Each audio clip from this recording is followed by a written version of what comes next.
Hello guys, magandang umaga sa lahat. Ayan, so meron po tayong order. Customer po from Matina, Davao City. Yan, yung order niya po is yung 8,500 na package. Ayan, so sa 8,500 na package, ito yung makukuha ng customer natin.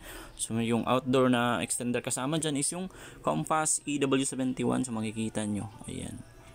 Compass EW71 version 2, ito yung itsura niyan. Okay, syempre yung dalawang tig 10 meters na cat 6 LAN cable, so ito yung isa. Ayan, so yung isa ginamit natin for testing yan, 10 meters din ito. Ayan, and then kasama sa package yung 2x3 na tarpaulin. Ayan, 2x3 po size niyan. Okay, and then syempre yung ating Vendo na curve box, so makikita nyo curve yan, and then naka anti-hook na yan, and then naka lead frame yan. So yung coin slot pala, tumatanggap yan ng bago at saka lumang coins. Yan, so makikita nyo sa baba.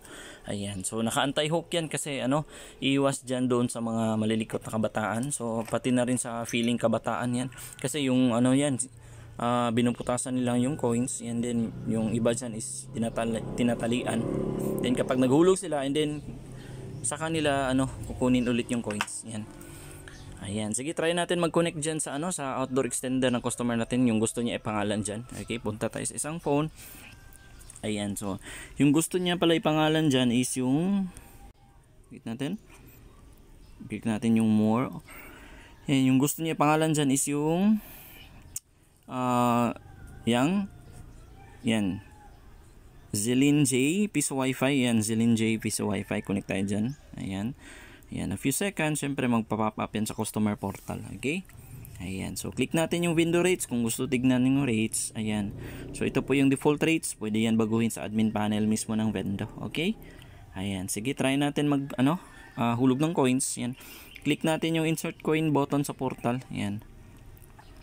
Okay, kapag lumabas na yung timer, ayan, saka na tayo maghulog ng coins kapag lumabas na yan. Okay. Ayan, hulog ako ng 20 peso coin. Ayan, hulog natin dito. Ayan. Okay, 20 peso coin. Yung bagong 10 peso coin na bago. Okay. Tapos yung lumang 10 peso coin. Ayan. Okay, yung bagong 5 peso coin na nagon. Ayan, hulog natin. Tapos yung 5 peso coin na bago, yung circle. Okay. And then yung lumang 5 peso coin, ayan, hulog natin. Ayan. Okay, last one is yung dalawang piso at saka lumang bago na coin. Ay, bago at saka lumang coin pala na piso. Okay. So dapat 57 yan, kung makita nyo. Ayan.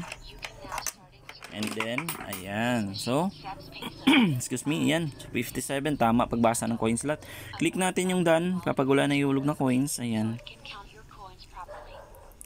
Ayan. So a few seconds, mag-i-exit yan. And then, lalabas, magpa-pop up dyan. Mostly, ganito yung mga cellphone. Okay. And then, so, connected ka na yan. So, paano pala if gusto tignan yung customer ng yung remaining time niya lang, kung ilan na lang yung time na nagtitira niya. Okay. Yung gagawin is punta sa Google Chrome. Ayan. And then, type sa taas yung common IP address ng mga vendor na which is yung, ayan, yung 10.0 0.0.1. Okay. Yan po, common IP address ng mga vendor. Then click natin yung go dyan or yung blow na button nyo dyan sa baba.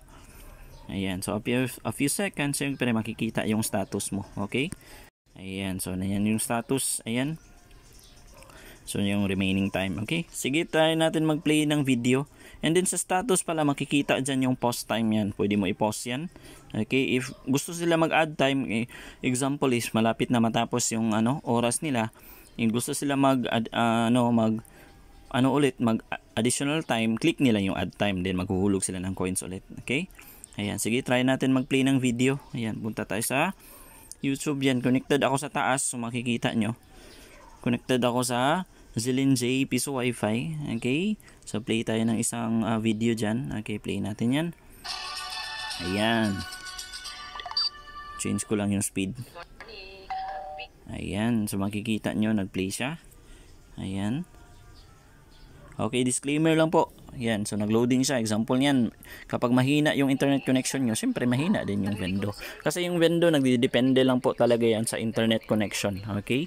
Ayan. Again po, kapag mahina ang internet connection nyo, siyempre yung Vendo mahina din. Okay? Yan. So, dito, kagaya dito, mahina internet connection. So, naglo-loading siya. So, play ulit tayo ng isa.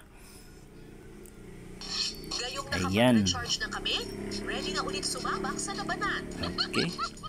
Handa na for more challenges. Ayan, so makikita nyo, nag-play yung video and then connected tayo sa Zilin-J Piso Wi-Fi. Ayan, so meaning po, gumagana po yung Vendo, walang problema. Again po, customer ito from Matina, Davao City. Okay, yung order niya po is yung 8,500 na package. Ayan, so kung gusto nyo po pala mag-inquire regarding po sa mga packages natin, kindly contact nyo lang po sa page.